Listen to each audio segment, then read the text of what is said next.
इस वक्त बड़ी खबर आ रही, कुलभूषण जाधव को कौंसलर एक्सेस पाकिस्तान देगा। पाकिस्तानी वज़ारत खारजा का ये बयान सामने आया है। हिंदुस्तान को पेशकश पाकिस्तानी वज़ारत खारजा की जानिब से की गई है। पाकिस्तान को हिंदुस्तान के जवाब का इंतजार है। कुलभूषण जाधव को कौंसलर एक्सेस देगा पाकिस्तान। हालिया दिनों हमने देखा कि इंटरनेशनल कोर्ट ऑफ जस्टिस में ये मामला उठा और उसके बाद इंटरनेशनल कोर्ट ऑफ जस्टिस ने पाकिस्तान को कुलभूषण जाधव मामले में कौंसलर एक्सेस देने के लिए कहा था, जिसके बाद अब पाकिस्तानी वज़ारत खारजा का बयान सामने आया है कि वो तैयार है कुलभूषण जाधव के केस में कौंसलर एक्सेस देने के लिए। इसी खबर पर मजीद बातचीत करेंगे। हमारे साथ हमारे नुमाइंदे शैलेंद्र वांगू जुड़ रहे हैं। शैलेंद्र वांगू, जिस तरह से तवक्को की जा रही थी और इंटरनेशनल कोर्ट ऑफ जस्टिस के फैसले के बाद अब पाकिस्तानी वज़ारत खारजा का बयान सामने आया है। इसमें कहा गया है कि कुलभूषण जाधव को कौंसलर एक्सेस देने के लिए वो तैयार है। कितनी बड़ी जीत? बिल्कुल एक बहुत बड़ी जीत है भारत के लिए, क्योंकि करीब 18 बार भारत की जो रिक्वेस्ट थी काउंसलर एक्सेस को लेकर वो पाकिस्तान ने हर बार रिजेक्ट की है, जिसके बाद ये मामला लेकर Hindustan international court of justice गया था, जिसके बाद जो हुआ वो सबको पता है। 3 साल के ट्रायल के बाद आखिरकार आईसीजे ने भारत के पक्ष में फैसला दिया, लेकिन अब उसके बाद भारत की उम्मीद थी कि जल्द से जल्द काउंसलर एक्सेस मिले। और अब पाकिस्तान विदेश मंत्रालय, पाकिस्तान के मोफा ने एक स्टेटमेंट में कहा है, जो आज वहां प्रेस कॉन्फ्रेंस जो हुई है उसमें पाकिस्तान फॉरेन मिनिस्ट्री के स्पोक्सपर्सन डॉक्टर फैजल ने ये कहा है कि हमने हिंदुस्तान को कुलभूषण जाधव की काउंसलर एक्सेस देने के लिए ऑफर किया है और कल यानी फ्राइडे के दिन, जुम्मा के दिन हम काउंसलर एक्सेस देने को तैयार हैं। हालांकि अभी तक भारत की तरफ से कोई जवाब नहीं आया है, ये भी उन्होंने कंफर्म किया है कि अब तक भारत की तरफ से जवाब नहीं आया है। लेकिन एक बड़ी पहल जरूर है, एक बड़ी जीत है भारत के लिए कि भारत चाह रहा था काउंसलर एक्सेस मिले। और इसमें अब 2 अहम बातें हैं। एक तो ये कि अब से 1 घंटे बाद फॉरेन मिनिस्ट्री इंडिया की प्रेस कॉन्फ्रेंस होने वाली है 4 बजे, जिसमें माना जा रहा है कि इसमें थोड़ी और क्लैरिटी मिल पाएगी, क्योंकि अभी तक हिंदुस्तान ने अपना स्टैंड क्लियर नहीं किया है कि काउंसलर एक्सेस को लेकर क्या रुख रहेगा भारत का। और दूसरी अहम बात ये कि पाकिस्तान ने ये कहा था कि पाकिस्तान लॉज के हिसाब से ये एक्सेस दिया जाएगा, तो मोडेलिटीज क्या होंगी, शर्तें क्या होंगी, इस पर भी अभी क्लैरिटी नहीं है।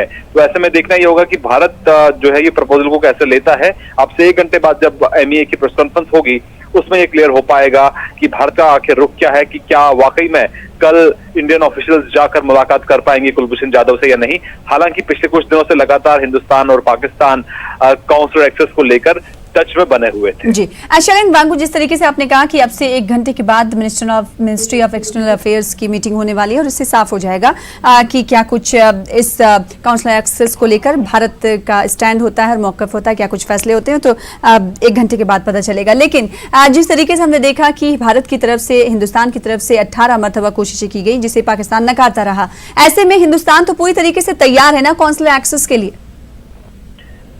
बिल्कुल जाहिर तौर पर हिंदुस्तान जब से ये मामला सामने आया है 2016 में मार्च के महीने में, तभी से लगातार हिंदुस्तान चाह रहा था कि कुलभूषण जाधव की काउंसलर एक्सेस मिले ताकि सच सामने आए, क्योंकि पाकिस्तान ने तमाम आरोप लगाए हैं, एलिगेशन लगाए हैं कुलभूषण जाधव पर, जासूसी के एलिगेशन भी लगाए हैं और ये कहा है कि वो बलूचिस्तान में भारत की ओर से जो गड़बड़ी की जाती है उसका चेहरा बताया है पाकिस्तान ने कुलभूषण जाधव को। तो ऐसे में भारत भी जानना चाहता है सीधे कुलभूषण जाधव से कि वो कैसे पाकिस्तान पहुंचे। और हमारा ये मानना है, भारत ये कहता है कि ईरान से अगवा किया गया, कुछ फोर्सेज ने उनको अगवा किया ईरान से और पाकिस्तान में उनकी गिरफ्तारी दिखाई गई बाद में, और उसके बाद लगातार एक कैंपेन चलाया गया, एक प्रोपेगेंडा चलाया गया कुलभूषण जाधव के का नाम लेकर भारत के खिलाफ इंटरनेशनल प्लेटफॉर्म पर। तो ऐसे में अब हिंदुस्तान भी चाहता है कि सच सामने आए और खुद कुलभूषण जाधव ये बात बताएं कि किन हालातों में वो पाकिस्तान पहुंचे हैं, और उनकी लीगल असिस्टेंस के लिए भी भारत पूरी तरह तैयार है। वो करना चाहता है कि अगर ये मामला अगर अब सिविल कोर्ट में चलता है, मिलिट्री कोर्ट से अलग, तो ऐसे में भारत को ये हक मिले, अधिकार मिले कि वो कुलभूषण जाधव का केस लड़ने के लिए उनको लीगल असिस्टेंस मुहैया करा सके। तो ऐसे में जाहिर तौर पर एक बड़ी जीत जरूर होगी, लेकिन अब देखना ही होगा कि काउंसलर एक्सेस क्या वाकई में शुक्रवार यानी कल हो पाती है या नहीं, या फिर अब ये भी जरूरी है कि अब से 1 घंटे बाद जब MEA की प्रेस कॉन्फ्रेंस होगी तब ये क्लियर होगा कि क्या भारत तैयार है इस काउंसलर एक्सेस को लेने के लिए या शर्तों को लेकर भारत को कोई एतराज है। जी, जाहिर सी बात है, अब देखना होगा, सिर्फ तकरीबन 1 घंटे का वक्त बचा। अब देखना होगा कि मिनिस्ट्री ऑफ एक्सटर्नल अफेयर्स की जो प्रेस कॉन्फ्रेंस मुनक्किद होगी, इस हवाले से क्या कुछ इंफॉर्मेशन तफसीलात मिल पाती हैं और क्या कुछ फैसले लिए जाते हैं। बेहद शुक्रिया हमारे साथ शैलेंद्र वांगू जुड़ने के लिए और इस हवाले से मजीद बातचीत करने के लिए। तो बड़ी जीत हिंदुस्तान के लिए। पाकिस्तानी वज़ारत ख़ारजा ने कह दिया है कि हिंदुस्तान को पेशकश करते हुए कहा है कि वो कुलभूषण जाधव के मामले में कॉन्सुलर एक्सेस देने के लिए तैयार है। और इसी हवाले से अगर बात हिंदुस्तान की जाए तो उनकी तरफ से अभी कोई मौक़िफ़ नहीं रखा गया, वाज़ेह तस्वीर नहीं की गई है।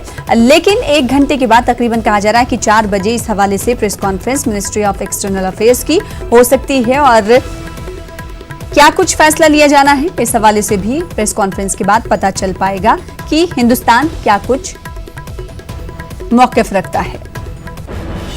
और दूसरी बड़ी खबर का रुख कर लेते हैं। इस वक्त बड़ी खबर आ रही है अलीगढ़ से। एमयू में तलबा की मुअत्तली और अखराज के खिलाफ तलबा एहतजाजी मुजाहरा कर रहे हैं। तलबा यूनियन के साबिक ओहदेदारान को हिरासत में लिया गया। सलमान इम्तियाज, हुज़ैफा आमिर और हमजा सूफियान को हिरासत में लिया गया है। एडमिनिस्ट्रेटिव ब्लॉक के बाहर रैपिड एक्शन फोर्स RAF और PAC तैनात कर दी गई है। इस वक्त तस्वीरों में आप देख सकते हैं अलीगढ़ मुस्लिम यूनिवर्सिटी में तलबा की मुअत्तली और अखराज के खिलाफ तलबा ने एहतजाजी मुजाहरा किया। तलबा यूनियन के साबिक ओहदेदारान को हिरासत में लिया गया, जिसमें सलमान इम्तियाज, हुज़ैफा आमिर और हमजा सूफियान शामिल हैं। और इसके खिलाफ एडमिनिस्ट्रेटिव ब्लॉक के AD ब्लॉक के बाहर रैपिड एक्शन फोर्स तैनात कर दी गई है और साथ ही साथ PAC की नफरी भी तैनात कर दी गई है। तो अलीगढ़ से इस वक्त की बड़ी खबर आपको बता रहे हैं। अलीगढ़ मुस्लिम यूनिवर्सिटी में तलबा की मुअत्तली और अखराज के खिलाफ तलबा का मुजाहरा देखा जा रहा है। तलबा यूनियन के साबिक ओहदेदारों को हिरासत में लिया गया है, जिसमें सलमान इम्तियाज, हुज़ैफा आमिर और हमजा सूफियान शामिल हैं। और AD ब्लॉक के बाहर रैपिड एक्शन फोर्स और PAC को तैनात कर दिया गया है। तो अलीगढ़ मुस्लिम यूनिवर्सिटी में तलबा की मुअत्तली गुज़िश्ता दिनों की गई और उनको सस्पेंड किया गया, टर्मिनेट किया गया, जिसके खिलाफ तलबा का मुजाहरा लगातार जारी है। तलबा यूनियन के साबिक ओहदेदारों को हिरासत में लिया गया, जिसमें सलमान इम्तियाज, हुज़ैफा आमिर और हमजा सूफियान शामिल हैं, जिसके बाद AD ब्लॉक के बाहर रैपिड एक्शन फोर्स और साथ ही साथ PAC की नफरी को तैनात कर दिया गया है। कामरान हमारे साथ मजीद अपडेट के साथ जुड़े हुए हैं। कामरान, बताइएगा इस हवाले से क्या कुछ मजीद अपडेट मिल पा रही है। AD ब्लॉक पे कहा जा रहा है कि पुलिस फोर्स और रैपिड एक्शन फोर्स वहां पर तैनात कर दी गई, क्या कुछ सिचुएशन? जी सना, मैं आपको बता दूं, 2-3 दिन से अलीगढ़ मुस्लिम यूनिवर्सिटी इंतजामिया और तलबा के बीच में टकराव जारी था, जिसको लेकर तलबा कई बार यूनिवर्सिटी इंतजामिया से बात करने की कोशिश कर रहे थे, मगर बात नहीं हो पा रही थी। जब बात नहीं हो पाई तो तलबा ने रजिस्ट्रार ऑफिस और VC ऑफिस पर ताला लगा दिया था, जिसके बाद यूनिवर्सिटी इंतजामिया ने कार्रवाई करते हुए तलबा यूनियन के साबिक नायब सदर और सेक्रेटरी के खिलाफ एक्शन लिया था, उनको सस्पेंड करते हुए रेस्ट्रिकेट कर दिया था। उसके खिलाफ आज तलबा सुबह से ही यूनिवर्सिटी के अंदर मौजूद थे और धरना दे रहे थे। उनका मुतालबा था कि यूनिवर्सिटी इंतजामिया हमसे बात करे और हमारे ऊपर जो भी एक्शन लिया गया है उसको वापस ले। जब वो एक्शन वापस नहीं लिया गया तो तलबा ने आकर फिर एक दोबारा से एडमिनिस्ट्रेटिव ब्लॉक को घेर लिया, जिसके बाद यूनिवर्सिटी इंतजामिया को पुलिस मंगानी पड़ी और उन्होंने जो है SSP, SSTP और दीगर तमाम इंतजामिया जिले के यहाँ मौजूद थे, उनकी निगरानी में उन लड़कों को यहाँ से हटाया गया। मगर तलबा लीडरान वहीं बैठे रहे। उनका कहना था कि आप हमारी बात होनी चाहिए, हमारे मुतालबात पूरे होने चाहिए, अगर हमारे मुतालबात पूरे नहीं होते हैं तो हमें गिरफ्तार कर लिया जाए। काफी देर इस मशक्कत के बाद यूनिवर्सिटी इंतजामिया के भी समझाने के बाद जब तलबा नहीं माने तो फिर जिला इंतजामिया ने 4 लोगों को डिटेन किया है, प्रिवेंटिव डिटेन जिसको बताया जा रहा है, और बाकायदा पुलिस जो है इन 4 तलबा लीडरान को गाड़ी में बिठाकर थाने ले गई है, वहां से इनको जो है पुलिस लाइन भेज दिया गया है। जी कामरान, जिस तरीके से आपने कहा कि 4 लोगों को डिटेन किया गया, हिरासत में लिया गया है, क्या इसके बाद अभी वहां पर भीड़ और मुजाहरे किए जा रहे हैं, पुलिस नफरी तैनात कर दी गई है, क्या इसके बाद भी हालात जो है काबू में नहीं आ रहे? जी बिल्कुल, अलीगढ़ मुस्लिम यूनिवर्सिटी इंतजामिया ने अभी हमें ये बताया है कि पूरी तरह से तलबा यहाँ अलीगढ़ में अभी नहीं आ पाए हैं, छुट्टियाँ थी। आज यूनिवर्सिटी का पहला दिन था तलबा का, आज से क्लासेस होनी थी, मगर पहले ही दिन जिस तरह के हंगामी हालात बने हैं तो अभी पूरी तरह से तलबा यूनिवर्सिटी के अंदर नहीं है। मगर अब जब से लड़कों को डिटेन किया गया है उसके बाद लड़के जमा हो रहे हैं। एहतियात के तौर पर RAF और PAC यूनिवर्सिटी कैंपस के बाहर तैनात कर दी गई है और लगातार जिला इंतजामिया और यूनिवर्सिटी इंतजामिया के बीच में तबादला ख्याल जारी है। दोनों लोग कोशिश कर रहे हैं किसी तरह से तलबा को समझाया जाए, क्योंकि जो तलबा मुतालबा कर रहे थे, जो लीडरान थे, उन्हीं को अब डिटेन कर लिया गया है। तो कहीं ना कहीं कोई बड़ा एक्शन तलबा की जानिब से भी लिए जाने का अंदेशा है तो इसके मद्देनजर तमाम एहतियाती तदाबीर यहाँ कर ली गई। बहुत शुक्रिया कामरान हमारे साथ जुड़ने के लिए और इस हवाले से मजीद तफसीलात फराहम करने के लिए। तो AMU में तलबा की मुअत्तली और अखराज के खिलाफ लगातार गुज़िश्ता 3 दिनों से मुजाहरे जारी हैं, जिस को लेकर मुजाहरा बढ़ता हुआ देखा गया। तो एडमिनिस्ट्रेटिव ब्लॉक के बाहर रैपिड एक्शन फोर्स और PAC की नफरी को तैनात किया गया है। इस बीच मुजाहिरीन तलबा की जानिब से इंतजामिया की बात नहीं माने जाने पर कई तलबा को 4 तलबा को कहा जा रहा है कि हिरासत में लिया गया है, जिन्हें पुलिस लाइन थाने भेजा गया है। जम्मू कश्मीर नेशनल कॉन्फ्रेंस के सदर फारूक अब्दुल्ला और जम्मू कश्मीर के साबिक वजीर आला उमर अब्दुल्ला ने PM मोदी से मुलाकात की। इन्होंने कहा कि इन्होंने मरकजी हुकूमत से गुजारिश की है कि मरकज ऐसा कोई कदम ना उठाए जिससे वादी के हालात बिगड़ जाएं। इन्होंने कहा कि इन्होंने मोदी से रियासत में चुनाव कराने की भी गुजारिश की है। इन्होंने कहा कि रियासत में हुकूमत के बनने के बाद से 35A और 370 पर फैसला किया जाए हुकूमत बनने के बाद ही, और इससे कोई छेड़छाड़ नहीं की जाए। उनसे गुजारिश की कि रियासत में कोई इस तरह का कदम ना उठाया जाए जिससे कि माहौल में खराबी आ जाए। बड़े मुश्किल से इस साल कुछ हद तक हमें सूरत हाल में एक बेहतरी नज़र आ रही है। अमरनाथ जी की यात्रा करने के लिए लाखों में यात्री जो हैं वो कश्मीर की वादी आए हैं। टूरिज़्म के नंबरों में भी थोड़ी सी बढ़ोतरी देखने को मिल रही है। आम तौर पे वादी कश्मीर में हालात जो हैं पिछले सालों के मुकाबले इस साल बेहतर होते हुए नज़र आ रहे हैं। इन हालात में हम नहीं चाहते हैं कि कोई ऐसा फैसला लिया जाए जिससे कि वादी में हालात जो हैं वो दोबारा ख़राब हों। और उसके साथ साथ हमने गुजारिश की, अब लगभग 1.5 साल हो गए जबकि एक पॉपुलर इलेक्टेड गवर्नमेंट ने जम्मू कश्मीर के ऊपर कमांड संभाला हो। हम ये चाहते हैं कि इस साल के ख़त्म होने से पहले नए सिरे से इलेक्शन हो, लोगों को अपना फैसला करने का मौका दिया जाए। जो भी लोगों का फैसला होगा वो हमारे सिर आंखों पे। PM साहब ने क्या कहा वो PM साहब के कार्यकाल से PM ऑफिस से आपको पता चल जाएगा। तो एक बहुत ही अच्छे माहौल में वज़ीर आज़म साहब ने हमें सुना, उन्होंने अपने भी कुछ ख्यालात हमारे सामने रखे और मीटिंग का फिर वहाँ पे खात्मा हुआ। हम बहुत ही मुतमईन होकर PM साहब की मीटिंग से बाहर आए हैं। जम्मू कश्मीर के गवर्नर सत्यपाल मलिक ने फायरबंदी मुआहदे के हवाले से बयान दिया है। सत्यपाल मलिक ने कहा कि पाकिस्तान को 3 गुना ज्यादा सख्त जवाब दिया जा रहा है। इन्होंने कहा कि पाकिस्तान जितना परेशान करेगा उसका जवाब भी उसको मिलेगा। सत्यपाल मलिक ने ख्याल जाहिर किया कि पाकिस्तान इस हरकत को 2-3 दिनों के अंदर बंद कर देगा। चीज फायर वायलेशन जारी है सर, लोग परेशान है।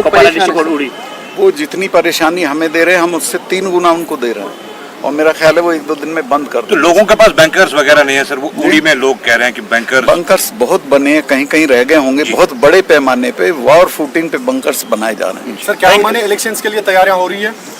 ये मेरा सब्जेक्ट नहीं है। बीजेपी के जनरल सेक्रेटरी राम माधव का कहना है कि चंद कश्मीरी लीडर मकामी नौजवानों को मिलिटेंसी की जानिब ढकेल रहे हैं और खुद अपने बच्चों को बैरूनी ममालिक में तालीम दे रहे हैं। और राम माधव ने बालहामा पामपुर में एक अवामी जलसे से खिताब के दौरान ये इल्जाम लगाया। सरकार ने काफी ध्यान दिया, ऐसे तमाम तत्वों को नियंत्रण में रखने का, उनको न्याय जस्टिस देने का प्रयास सरकार ने किया है। आज ऐसे आतंक को, सेपरेटिज्म को खुलकर समर्थन देने वाले, खुद अपने बच्चों को विदेश में पढ़ाना, यहाँ के मासूम बच्चों को आतंक के शिकार बनाना, आतंक में ढकेल कर उनको फिर उनके जीवन को खत्म कर देना, ऐसी जो राजनीति यहाँ के तमाम नेता करते हैं, उन नेताओं को ठीक करने के काम सरकार ने लिया है। पर ये एक कारण ही नहीं है, एक दूसरा कारण है। कश्मीर एक ऐसा राज्य है जिसके अंदर भारत सरकार की ओर से हर साल हजारों करोड़ रुपए आते हैं, पर आप तक पहुंचते नहीं है।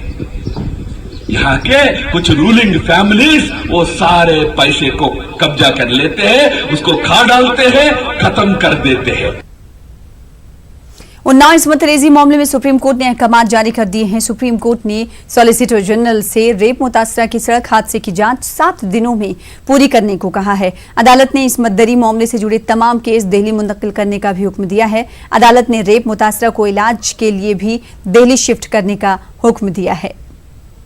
वहीं उन्नाव इस्मत रेजी के अहम मुलजिम कुलदीप सिंह सेंगर को आखिरकार बीजेपी ने निकाल ही दिया।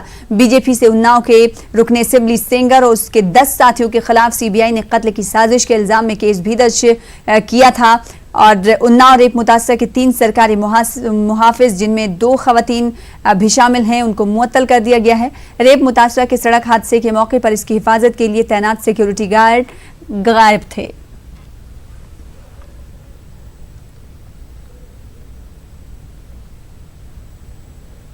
कांग्रेस लीडर पीएल पुनिया ने बीजेपी से सेंगर को निकालने पर क्या कुछ न्यूज़ 18 से कहा, आइए दिखाते हैं। कांग्रेस नेता पीएल पुनिया, उनसे बात करते हैं। सर, जिस तरह से कुलदीप सेंगर को पार्टी ने, बीजेपी ने अपनी पार्टी से निकाल दिया, कहीं ना कहीं विपक्ष का दबाव काम आया। देखिए, उन्नाव के बलात्कार के मुख्य आरोपी कुलदीप सेंगर को जो विधायक थे उनको भारतीय जनता पार्टी ने पार्टी से निकाला है, लेकिन कितनी देर से सवाल उठाए जा रहे थे। कांग्रेस पार्टी की राष्ट्रीय महासचिव श्रीमती प्रियंका गांधी वाड्रा जी निरंतर सवाल उठा रहे थे कि आखिर भारतीय जनता पार्टी अपने विधायक के खिलाफ आरोपी, बलात्कार के आरोपी विधायक के साथ कब तक मेहरबानी जताती रहेगी, ये सवाल उठाए बाकी राजनीतिक दलों में। और आज ऑनरेबल सुप्रीम कोर्ट के सामने भी सुनवाई थी और उन्हें अंदेशा था कि हो सकता है कि कोई इसके बारे में कुछ न्यायालय टीका टिप्पणी कर दे, तो चारों तरफ के दबाव के कारण उन्होंने पार्टी से बाहर निकाला तो है, लेकिन जिस प्रकार वो मेहरबानी दिखाए हुए थे, जिस प्रकार उनके प्रति सहानुभूति दिखाए हुए थी, अब तक मेरा ये मानना है कि उन्हें निकाल तो दिया, लेकिन मन से आज भी भारतीय जनता पार्टी और उत्तर प्रदेश सरकार उनके साथ खड़ी है। प्रकाश के साथ विनीत कुमार, न्यूज़ 18 दिल्ली। दिल्ली के वजीर आला अरविंद केजरीवाल ने ऐलान किया है कि दिल्ली वालों को 200 यूनिट तक बिजली खर्च करने का बिल नहीं देना पड़ेगा। प्रेस कॉन्फ्रेंस में केजरीवाल ने दावा किया कि दिल्ली में सबसे सस्ती बिजली है और मोहल्ले ट्रांसफर लगवाए गए हैं। हर साल जब पूरे देश के अंदर एक भी ऐसा राज्य नहीं है जहां पे बिजली के बिल बढ़े ना हो और हर साल बढ़ते ना हो, ऐसे में दिल्ली के अंदर बिजली के बिल 4.5 साल में ना बढ़ना, उल्टे कम होना किसी चमत्कार से कम नहीं है। नंबर 2, बिजली कंपनियों की आज फाइनेंशियल हालत बहुत अच्छी है। आज बिजली कंपनियों के पास सफिशिएंट कैश है। आज बिजली कंपनियां ब्लैकआउट की स्थिति में नहीं है। आज बिजली कंपनियों के जो घाटे थे वो सब्सटेंशियली कम हो रहे हैं, जिसको टेक्निकल भाषा में वो रेगुलेटरी एसेट्स कहते थे, वो बड़ी तेजी के साथ वो कम हो रहे हैं। तो बिजली कंपनियों की फाइनेंशियल हालत में भारी सुधार हुआ है। बिजली के बिलों में काफ़ी गिरावट हुई है। पिछले 4.5 साल के अंदर इंफ्रास्ट्रक्चर में खूब ज़बरदस्त इम्प्रूवमेंट हुआ है। पूरी दिल्ली के अंदर बहुत बड़े स्तर के ऊपर ट्रांसफार्मर्स लगाए गए हैं। अगर मैं इस देश के आम आदमी को खास आदमी वाली सारी सुविधाएं देने की कोशिश कर रहा हूं तो इसमें मैं गलत क्या कर रहा हूं? तो मुझे लगता है कि आज का ये जो निर्णय है ये बहुत ऐतिहासिक है कि एक तरफ बिजली के क्षेत्र में सुधार हुआ और दूसरी तरफ लोगों को उसका 24 घंटे बिजली भी मिल रही है और सस्ती बिजली भी मिल रही है। यूनाइटेड मुस्लिम फ्रंट ने मरकजी हुकूमत के जरिए लाए गए तलाक सलासा कानून को चैलेंज करने का ऐलान कर दिया है। यूनाइटेड मुस्लिम फ्रंट के सदर शाहिद अली ने इस ताल्लुक से न्यूज़ 18 उर्दू से बातचीत की। उन्होंने कहा कि कोर्ट के फैसले और कुरान के मुताबिक बातचीत और मसलहत का प्रोविजन कानून में होना चाहिए। तलाक कानून पार्लियामेंट से पास हो गया और सदर जमहूरिया ने आज उस पर दस्तखत कर दिया। इस तरह से वो नाफिज हो गया है, लेकिन इस कानून को अदालत में चैलेंज करने की तैयारी हो रही है। यूनाइटेड मुस्लिम फ्रंट इसको चैलेंज करने जा रहा है। हमारे साथ यूनाइटेड मुस्लिम फ्रंट के सदर शाहिद अली साहब मौजूद हैं। शाहिद साहब, क्या बुनियाद है इस कानून को चैलेंज करने की? ये काला कानून है, अपने आप में एक ये बहुत बड़ी बुनियाद है। हमारी तकरीबन 80 पेज की पिटीशन है, उसके अंदर बहुत सारे ग्राउंड्स हमने लिए हैं। ख़ास तौर से जो इसके अंदर ग्राउंड्स हैं वो ये हैं कि देखिए, ऑनरेबल सुप्रीम कोर्ट ने जो ऑर्डर किया था कि ट्रिपल तलाक एक बार में वॉइड है, यानी कि मैरिज को डिसॉल्व नहीं करता। जो कुरान करीम की आयत नंबर 228-229 है चैप्टर 2 सूरह अल-बकरा, और आयत नंबर 6 सूरह तलाक, और आयत नंबर 35 सूरह निसा, ये इन तीनों को अगर आप पढ़ें तो आप ये देखेंगे कि कुरान करीम कहता है कि आपस में रिकॉन्सिलेशन हो, यानी समझौता हो। ऑनरेबल सुप्रीम कोर्ट ने भी ट्रिपल तलाक को डिक्लेयर करते हुए वॉइड है ये कहा, क्योंकि ट्रिपल तलाक में तमाम चांसेस रिकॉन्सिलेशन के खत्म हो जाते हैं, इसलिए हम इसको गैर कानूनी करार कर रहे हैं। अब जब आप किसी को ट्रिपल तलाक देने पर जेल भेज देंगे तो रिकॉन्सिलेशन के सारे चांसेस खत्म हो गए। जब रिकॉन्सिलेशन के सारे चांसेस खत्म हो गए तो ये सुप्रीम कोर्ट के कानून की भी अवहेलना है और ये कुरान करीम की भी अवहेलना है, जो किसी भी तरह से बर्दाश्त नहीं की जा सकती। दूसरी बात, एक सिविल रॉन्ग होता है और एक क्रिमिनल रॉन्ग होता है। जोसेफ शाइनी के केस में ऑनरेबल सुप्रीम कोर्ट ने कहा, जब एडल्ट्री को खत्म किया, एडल्ट्री जैसे खतरनाक कानून को ऑनरेबल सुप्रीम कोर्ट ने कहा कि ये क्रिमिनल ऑफेंस नहीं है, ये एक सिविल रॉन्ग हो सकता है। और सिविल रॉन्ग का मतलब है कि डिवोर्स तो उस पर हो सकता है लेकिन क्राइम नहीं हो सकता। ये तो जब एडल्ट्री एक सिविल रॉन्ग हो सकता है तो सिर्फ मुंह से ये कहना कि तलाक तलाक तलाक एक क्राइम कैसे हो जाता है, और जब उस तलाक का कोई इफेक्ट ही नहीं हुआ तो वो कहां से हो जाएगा। तो इसके अंदर बहुत सारे इस तरह के ग्राउंड्स हैं। क्राइम क्या है, बहुत सारे मेजर ग्राउंड्स आपने देखे होंगे। किस तरह की प्रेयर आपने की है और किस तरह से आप इसको जो है चैलेंज करेंगे? हमने इस पीएल के जरिए जो प्रेयर की है वो ये की है कि पूरे के पूरे एक्ट को ऑनरेबल सुप्रीम कोर्ट खत्म करे, खास तौर से इसकी दफा 4 जो 3 साल की सजा का प्रावधान रखती है और दफा 7 जो इसको बेल के मुतालिक जिसमें प्रोविजंस दिए हैं जो इसको नॉन बेलेबल ऑफेंस बनाती है। इन दोनों दफाओं को पूरे के पूरे एक्ट को हमने खत्म करने की गुजारिश में की है। तो आप समझ सकते हैं कि किस तरह से जो है इस पूरे कानून को चैलेंज करने की तैयारी हो रही है। देखना ये होगा कि जो हाई कोर्ट और सुप्रीम कोर्ट है, इस जो फैसला आता है जिसमें वो चैलेंज किया जाएगा, देखना ये होगा कि दोनों अदालतें हैं या जिस अदालत में भी चैलेंज किया वहाँ से किस तरह का रिस्पॉन्स आता है। कैमरामैन गौरव सक्सेना के साथ खुर्रम शहजाद, न्यूज़ 18 दिल्ली। दिल्ली में गैर कानूनी तरीके से इबादत गाहें तामीर करने के मामले में न्यूज़ 18 के हाथ अहम दस्तावेजात लगे हैं। हक़ जानकारी कानून यानी आरटीआई के जरिए एमसीडी से हासिल की गई जानकारी के मुताबिक दिल्ली के शादरा जोन में पार्कों पर कब्जा करके 184 मंदिर बनाए गए हैं। इसके अलावा पार्कों पर गैर कानूनी कब्जा करके 11 मसाजिद और मजार, 2 गिरजाघर और 4 गुरुद्वारे भी बनाए गए हैं। फिलहाल इसी के साथ इस बुलेटिन में इतना ही। दीजिए इजाजत। आदाब।